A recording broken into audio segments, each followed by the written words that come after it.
저희가 신앙생활을 하는 데 있어서 정말 어려운 게 뭘까요?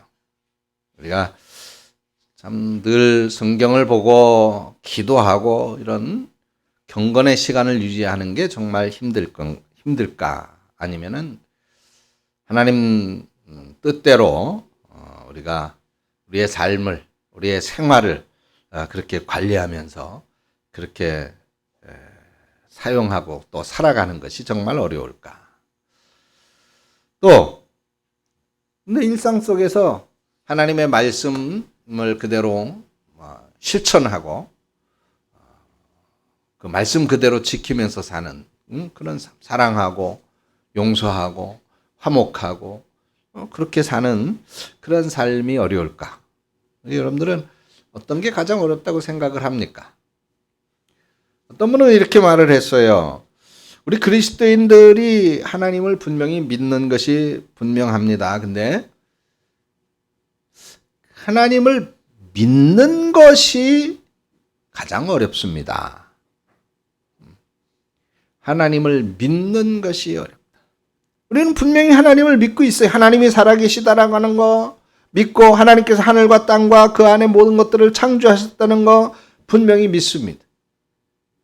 예수 그리스도가 하나님의 아들이시고 그분이 그리스도로 이 땅 위에 오셔서 우리들을 구원자이신 진정한 그리스도다라고 하는 사실을 믿습니다. 그런데 그렇게 알고 있는 겁니까? 믿고 있는 겁니까?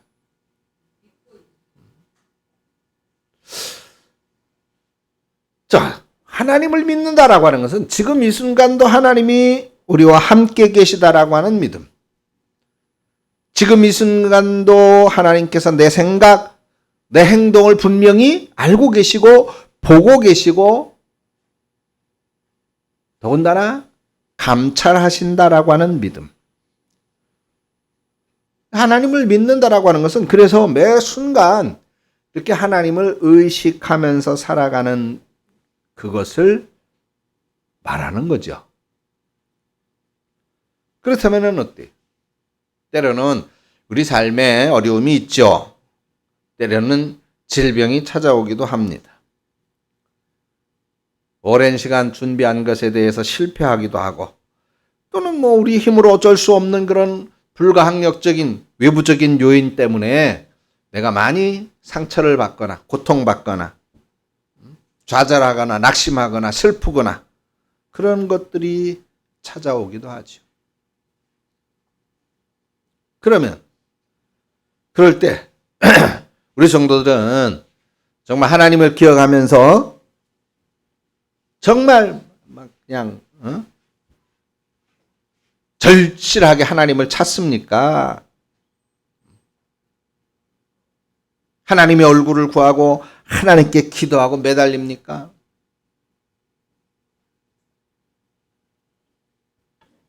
아니면 그런 어려울 때에 하나님을 전혀 기억하지 못합니까? 사실 솔직히 고백하면 우리가 하나님을 기억하고 하나님을 의지하면서 산다라고 하는 것, 그것과 내 믿음은 늘 다르게 느껴지지요.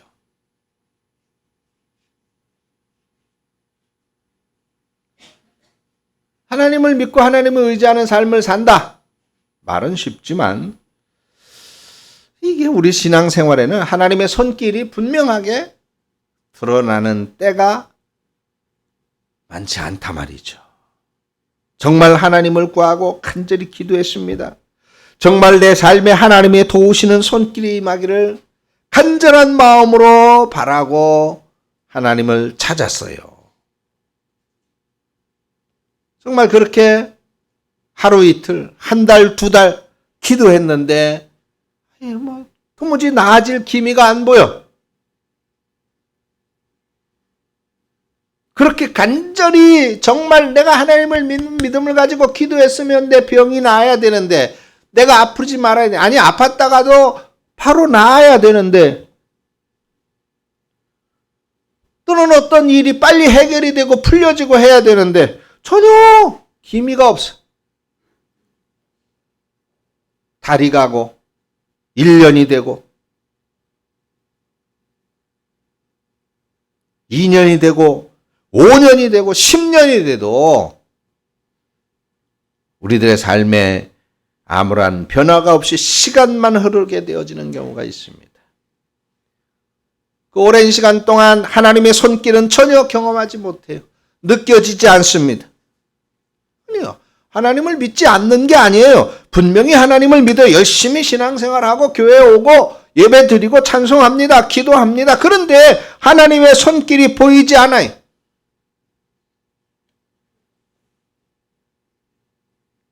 바로 그때, 그런 순간에 가장 어렵고 힘든 게 바로 하나님을 믿는 것입니다. 그럼에도 불구하고 하나님을 믿는 것.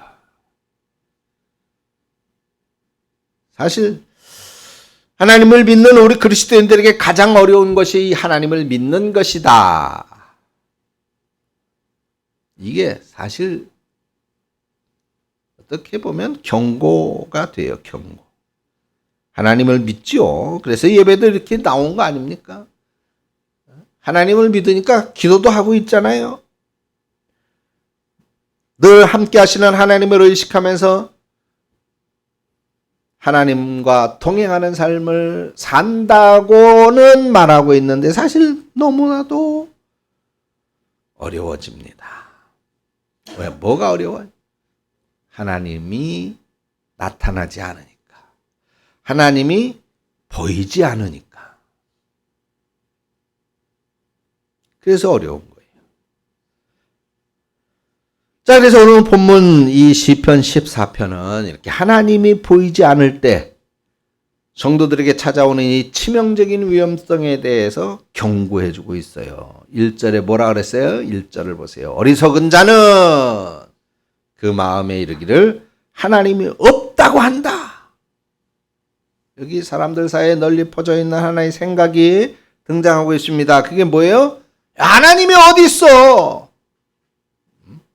야, 하나님이 있으면 세상이 이 꼴이 되냐? 야, 하나님이 있으면 저런 비참한 일이 어떻게 생겨질 수 있어?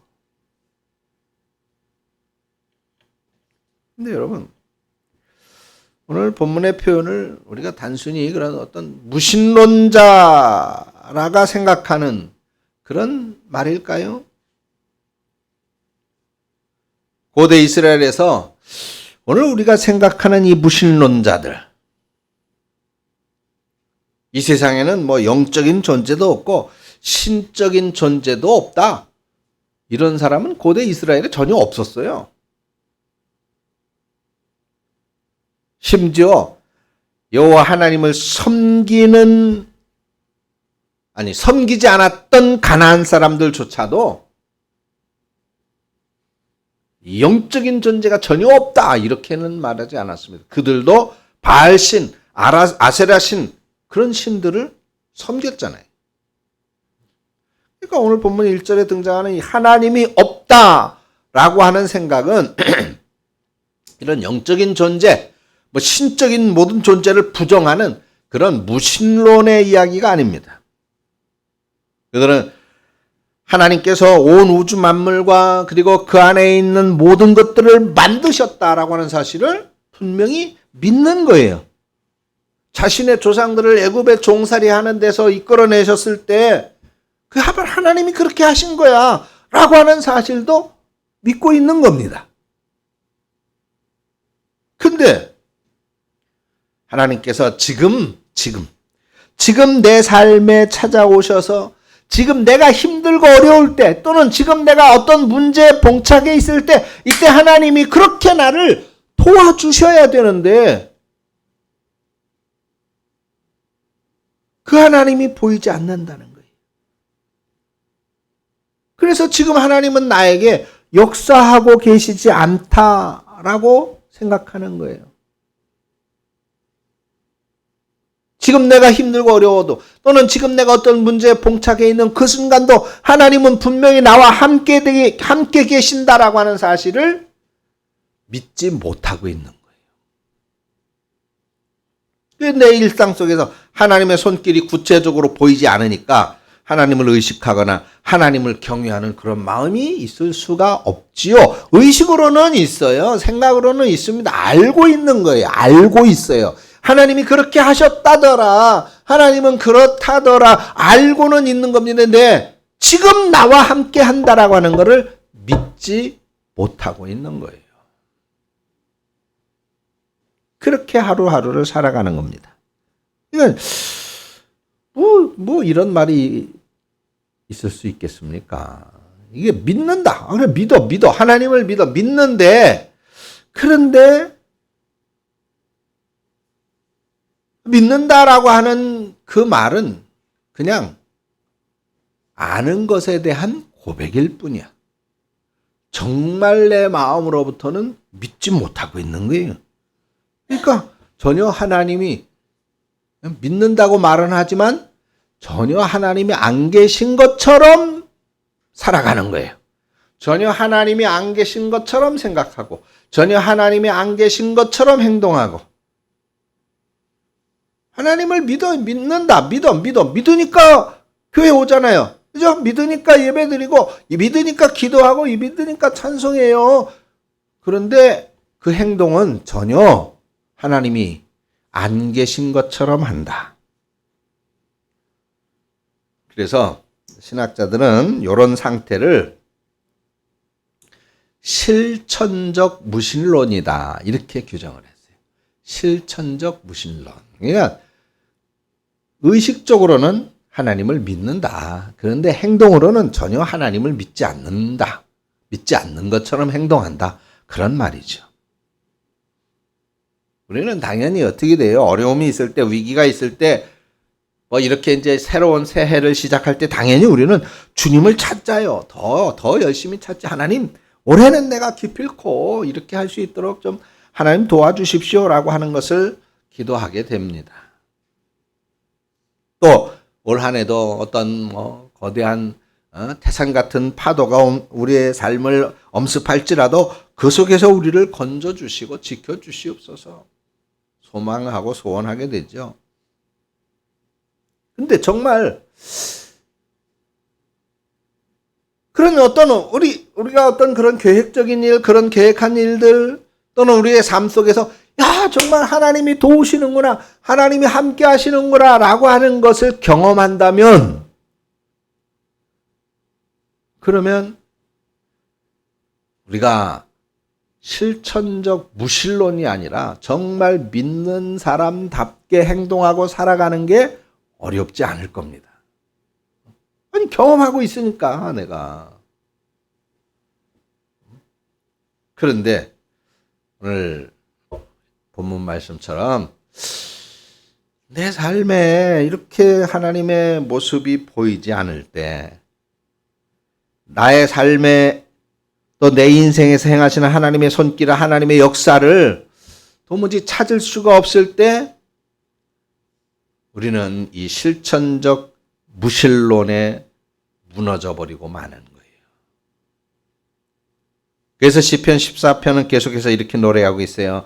여호와께서 하늘에서 인생을 굽어 살피사. 하나님께서 하늘에서 직접 인간들의 마음을 살펴보신다고 말씀하고 있네요.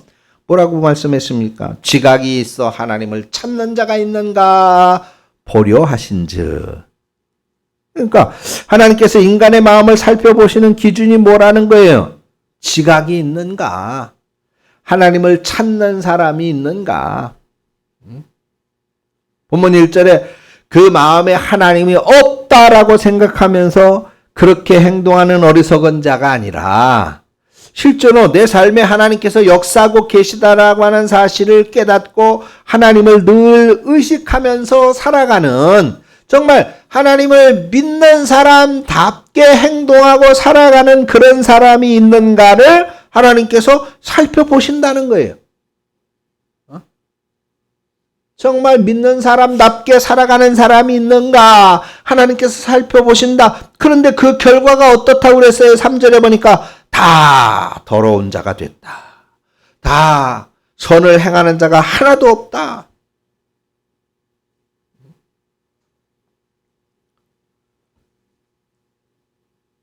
불신자들이나 무슨 우상 숭배자들을 말하는 게 아니에요. 저 세상 바깥의 사람들을 말하는 게 아닙니다.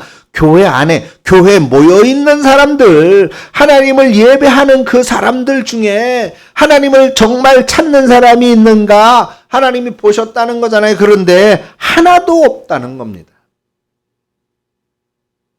하나님을 분명히 믿는 성도라고 하는데 하나님의 역사가, 하나님의 손길이 지금 내 앞에 나타나지 않으니까, 내 눈에 보이지 않으니까 하나님 없는 사람처럼 살아가고 있다라고 하는 거예요.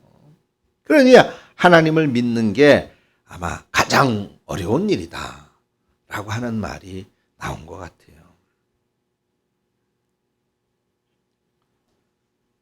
그리고 우리 마음이 지금도 내 곁에 함께 계시는 이 하나님을 잊어버리고 망각하게 되면 정말 무서운 결과를 초래하게 되는데 4절에 뭐라 그랬어요? 죄악을 행하는 자는 다 무죄하다. 여기 하나님을 찾지 않은 어리석은 사람들의 또 다른 별칭이 등장을 하고 있죠. 죄악을 행하는 자다. 지금도 나와 함께 계시는 하나님을 잊어버리고 하나님을 의식하지 않은 채 살아가고 있으니 하나님께서 원하시는 삶에서 그만 미끄러졌다. 어디로 미끄러졌다는 거예요? 악을 행하는 자리로 미끄러졌다는 거예요. 하나님에 대해서 아는 것 같아요. 믿는 것 같은데 그런데 그거는 어떻게 그냥 아는 거야. 아는 거. 그냥 지식이야. 지식. 그냥 알고 있는 거예요. 그래서 그 믿음이 선한 길로 이끌지를 못한다라고 하는 것입니다. 그래서 4절은 어리석은 자, 곧 죄악을 행하는 자의 모습이 어떤가를 설명하고 있잖아요. 그들인데 떡 먹듯이 내 백성을 먹으면서 악을 행한다라고 하는 거예요. 동시에 여호와를 부르지 않는다. 하나님을 찾지 않는다. 여러분, 정말 무서운 말씀은 5절에 나와요. 5절에. 거기서 그들은 두려워하고 두려워했으니 하나님이 의인의 세대에 계심이로다. 무슨 말입니까? 지금 내 삶에 하나님의 손길이 보이지 않아요. 지금도 나와 함께 하신다라고 하나님은 글쎄요, 나는 모르겠는데 하나님이 지금 나와 함께 하시나? 모르는 거예요. 모르는 거. 경험이 안 돼. 느껴지지 않아. 그래서 우리의 마음은 하나님으로부터 조금씩 멀어져 가요. 하나님을 잊어버려집니다. 그리고 그 잊어버린 마음에 뭐가 찾아온다는 거예요? 두려워하고 두려워하였다. 하나님을 잊어버린 마음에는 원인을 알 수 없는 두려움이 찾아온다는 거예요. 왠지 모를 불안이 찾아온다는 거예요. 왠지 모를 근심 걱정이 찾아온다는 거예요. 여러분 잊지 마세요. 지금 내 눈에 하나님이 보이지 않아요. 지금 나의 눈이 당장 하나님의 손길을 볼 수가 없어. 느껴지지가 않아. 그래서 내 마음조차도 하나님을 잊어버리게 된다면 우리는 그 끝을 알 수 없는 불안감에 사로잡히게 된다는 겁니다. 그래서 어느 학자는 오늘 본문의 말씀을 근거로 이렇게 경고했어요. 하나님을 경외하지 않는 사람은, 하나님을 믿지 않는 사람은 흔들리는 나뭇잎에도 두려움을 느낀다. 라고 그랬습니다. 흔들리는 나뭇잎, 그 나뭇잎에 바스락거리는 소리에도 두려움을 느낀다는 거예요. 여러분, 2024년도 벌써 세 번째 주일이에요. 시간이 휙휙 지나갑니다. 한 주 한 주가 정말 순식간에 지나가는 것 같아요. 2024년 여러분들은 어떤 변화를 기대하고 있습니까? 또는 어떤 계획을 세우셨나요? 그런데 이렇게 화살같이 날아가는 시간의 흐름 속에 왠지 모를 두려움을 갖고 있는 분은 계시지 않습니까? 끝없는, 끝을 알 수 없는 그런 걱정과 염려로 가득 타 있지는 않은가요? 그 이유가 뭐라 그랬습니까? 하나님을 잊어버리고 있기 때문이다는 겁니다. 그러나 보세요. 신앙생활을 하다 보면 물론 하나님의 역사가 내 삶에 드러나지 않을 때도 있어요. 하나님을 믿어. 분명히 믿습니다. 믿지만은 하나님이 보이지 않는 때가 분명히 찾아와요. 근데 여러분, 그건 괜찮아요. 그거는 우리가 인생을 살아가면서 언제든지 마주칠 수 있는 자연스러운 현상이에요. 그런 생각이, 그런 마음이, 그런 순간이 있을 수 있습니다. 근데 정말 우리 눈에 하나님이 보이지 않는다고 해서 하나님이 정말로 안 계신 걸까요? 거기에는 여러분, 그래요, 하나님이 없습니다 라고 말하기에는 아마 엄청난 두려움을 갖게 될 거예요. 그래요, 하나님이 계시기 때문이죠. 그렇기 때문에 우리 하나님을 잊어버리면 안 되는 거예요. 하나님을 잊어버리면 안 되는 거예요. 우리들의 마음이 하나님을 잊어버리는 순간 우리는 죄악의 자리로 미끄러지게 되고, 그런 나의 마음에는 원인을 알 수 없는 두려움과 끝을 알 수 없는 걱정에 사로잡히게 되는 겁니다. 바로 그렇게 되어졌을 때 너무나도 무서운 유혹이 찾아오는 거예요. 아까 말씀드린 바로 실천적 무신론의 유혹. 그냥 아는 것으로만 그치는 신앙. 그냥 알고 있는 것으로만 머무르는 믿음 생활인 것입니다. 지금도 내 곁에 계시는 이 하나님을 마음으로부터는 이미 잊어버리고 그 하나님을 더 이상 믿지 않는, 경외하지 않는 그런 유혹입니다. 내 삶에 하나님이 보이지 않게 되면 내 곁에 계시는 하나님을 잊어버리게 되고, 그래서 그 하나님을 믿는다라고 하는 것이 너무나도 어려운 일이기 때문에 성도들이 이 유혹에 쉽게 넘어지는 겁니다. 그런데 오늘 말씀에 우리에게 희망을 줍니다. 바로 이런 유혹을 이겨낸 사람들이 등장하거든요. 6절에 너희가 가난한 자의 계획을 부끄러워하나 오직 여호와는 그의 피난처가 되시도다. 여기 누가 등장해요? 가난한 자. 이 구약 성경에서 가난한 자는 물론 경제적인 가난, 돈이 없어서 가난한 그런 사람을 의미하기도 하겠습니다만은 이른바 통칭적으로 약한 사람들, 정치적으로 권력에서 소외된 사람, 또 신체적으로도 건강하지 못한 사람, 그런 사람들, 즉 약자를 통칭하기도 합니다. 더 나아가서 가난한 자는 그 마음이 가난해서 하나님을 바라고 하나님의 얼굴을 구하는 사람,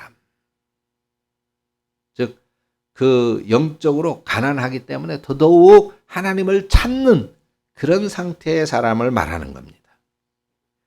그래서 오늘 본문 2절과 3절에는 지각이 있어 하나님을 찾는 사람이 하나도 없다, 그렇게 말했어요. 근데 6절에 느닷없이 가난한 자가 등장을 해. 그럼 우리는 이 장면을 어떻게 이해할 수가 있습니까?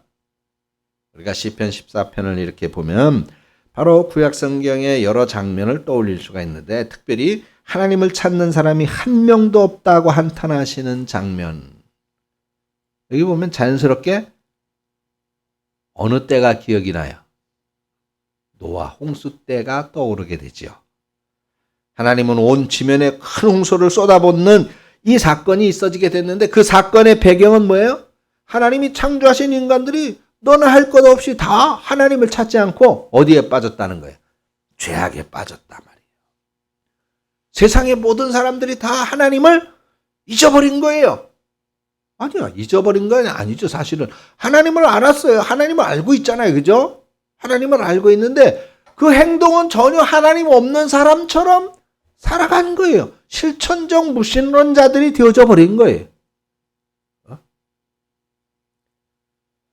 그래서 창세기 6장 그 5절 6절에 뭐 하나님이 그 사람들의 마음을 지켜보셨다. 그런데 그 마음이 하나님을 잊어버리고 그 자리에 악한 생각이 가득한 것을 보시고 한탄하며 근심하셨다. 걱정하셨다. 좀 마음 아파하셨다. 그 말이죠. 인간들을 심판해야 되니까. 그래서 홍수로 심판을 하시게 됩니다. 근데 그런 암흑의 시대에 거기에서도 마음이 가난해서 하나님을 찾는 사람이 있었죠? 그가 누구예요? 노아잖아요. 노아. 하나님의 명령을 따라서 열심히 방주를 만들고 그 순간에도 주변의 모든 사람들은 하나님을 알기를 원했지만 하나님의 경고, 하나님의 심판을 경고했지만 그 사람들은 전혀 하나님을 알지만 하나님의 말씀대로 살려고 하지 않았어요. 자신의 욕심을 따라 살고 있었잖아요. 하나님이 보이지 않았어요. 그들의 눈에는.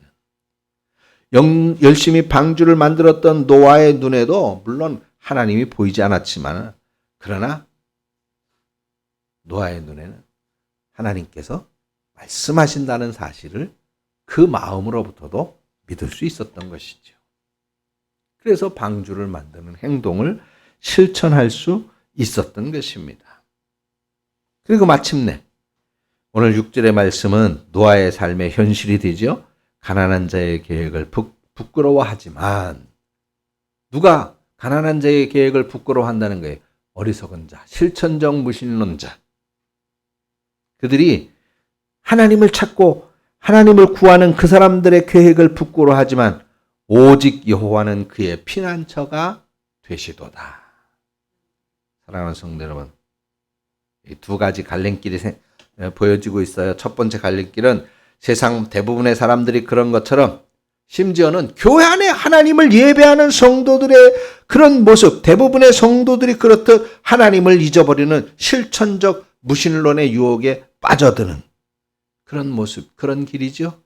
그 결과는 어떤 것인가? 이미 말씀드렸어요. 죄악의 자리로 미끄러져 떨어지는 거죠. 죄악을 행하게 되는 것입니다.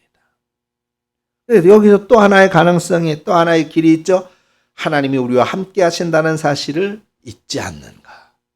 그래서 하나님 앞에 정말 마음이 가난한 사람이 돼가지고 더더욱 하나님을 찾는 것, 하나님의 얼굴을 구하는 겁니다. 그 마음에 하나님이 없다고 여기면서 살아가는 어리석은 사람들은 뭔가 모를 두려움과 그리고 걱정을 하게 될 것입니다. 그렇지만은 마음이 가난해서 하나님의 얼굴을 구하는 사람들에게는 하나님께서 친히 그들의 피난처가 되어 주실 것이다라고 말씀하고 있어요. 그래서 시편 14편은 전반적으로 하나님이 보이지 않을 때 그런 모습을 배경으로 하고 있는데, 근데 마지막 구절에 이르면 그런 하나님이 보이지 않는 때는 분명히 끝이 있다, 끝난다. 그리고 하나님의 임재가 모든 사람들 앞에 분명하게 드러난다라고 말하고 있잖아요. 7절이죠. 이스라엘의 구원이 시온에서 나오기를 원하노라. 여호와께서 그의 백성을 포로된 곳에서 돌이키실 때에 야곱이 즐거워하고 이스라엘이 기뻐하리로다. 하나님의 손길이 보이지 않는 그때는 이스라엘 백성들이 포로 생활을 할 때처럼 암울한 때다, 힘든 때다, 어려운 때다. 그런 세월이 있다. 근데 그 세월이 지나면 하나님이 어떻게 된다고 그랬어요? 그 백성을 포로된 곳에서 돌이켜 주신다, 건져 주신다, 구원해 주신다. 430년이라고 하는 세월도 너무나도 긴 세월입니다. 내 자식의 또 그 자식의 자식 때에 이르기까지 노예 생활을 하는 정말 하나님이 보이지 않는 그런 그 암울한 시대지만은, 그런데 하나님은 그 백성들을 구원하시리라는 그 약속을 잊어버리지 아니하시고 이스라엘 백성들을 출애굽시키셨잖아요. 그래서 우리가 아무리 오랜 세월 하나님이 보이지 않는 시간이 지속된다 하더라도 여러분, 하나님의 구원의 순간은 반드시 온다는 것을 믿으시기 바랍니다. 분명 하나님의 손길이 내 삶을 바꾸시는, 내 힘듦과 어려움을 걷어내 주시는 그런 순간이 있다는 것입니다. 여러분, 힘들고 어려운 일이 혹시 있으십니까? 괜찮습니다. 신앙생활의 자연스러운 과정이에요. 다만 한 가지, 날마다 하나님을 찾는 그 마음만큼은 반드시 간직해야 됩니다. 하나님이 보이지 않을지라도, 하나님이 보이지 않는 지금이야말로 더더욱 하나님의 얼굴을 구하고 하나님의 임재를 사모하는 사람이 되어야 됩니다. 그게 믿는 사람의 모습입니다. 하나님은 바로 이런 사람의 피난처가 되실 것이라고 선언하고 계십니다. 이런 사람은 마침내 하나님의 놀라운 역사가 그 삶의 현장에서 나타나게 될 것이고, 그래서 여러분들의 마음은 하나님께서 주시는 큰 기쁨으로 가득 차게 될 것이라고 성경은 약속하고 있습니다. 제 약속이 아니라 성경의 이 약속을 믿고 실천적 무신론자가 아니라 실천적 신론자, 하나님을 그 삶의 모습 속에서, 행동 속에서, 생각 속에서 믿는 사람답게 살아가는 저와 여러분들이 되시기를 주의 이름으로 축원합니다. 하나님 은혜를 감사합니다. 사랑하는 주의 권속들에게 오늘도 귀한 말씀을 통해서 믿는 자답게 살으라고 말씀하십니다. 그래서 하나님의 피난처가, 하나님이 우리의 피난처가 되심을 경험하고 그 마음에 큰 기쁨을 얻게 되는 사람이 되라고 말씀합니다. 주님, 하나님을 인하여 그 마음에 정령이 말씀에서 약속하고 계신 이 큰 기쁨의 주인공들이 바로 우리 성도님들이 되도록 올 한 해 축복해 주시옵소서.